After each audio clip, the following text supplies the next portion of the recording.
Okay, guys, you know how they have Roku TV channel or Tubi TV that has live channels or Pluto TV? Wish that they had a channels on there. One that was all totally 80s and it was all 80s TV shows. Any TV show that had over that was like sitcoms that had two seasons or shows, one for dramas and one for sitcoms.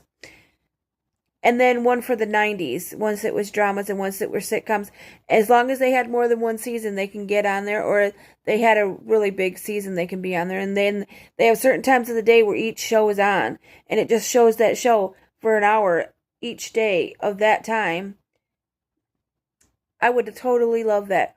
And then they have those shows. They can put those a bunch of 90s and 80s TV shows on there for people to watch with ads. Like they can just watch them like in order. I wish they had that. That would be great. How many of y'all agree with me on that? That you would love to see them. Maybe even one for early 2000 shows too. That come on. If you guys do that, let's all make videos of it, people that want to see that. Not just a channel that shows 90210, because that's about the only 90s show they really have. They don't have they don't have Melrose Place, they don't have Models Inc., they don't have a lot of shows like My So-Called Life, and a bunch of other shows that were really, really good.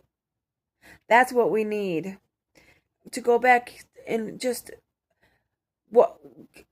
wash away the problems of the world and just watch some old shows and just relax. But there isn't anywhere to really watch the good 80s and 90s shows, and maybe early 2000s. I would love to see that, and maybe one for 70s shows too. One for dramas, 70s, 70s sitcoms, and then yeah, one for sitcoms and then one for dramas. That would be so good. I would love to see that. And then maybe one for like action shows. That would give them more content. That'd give them like 6 or 7. That'd give them 6 to 10 more channels. That'd give them almost 10 more channels of really good stuff that we could watch. And it'd draw advertisers to them because they'd draw the retro loving people. Retro is so hot right now, especially 80s and 90s and 70s. They've got 60s shows, but they just do not have the 90s that we love. The 80s and 90s that people are loving right now.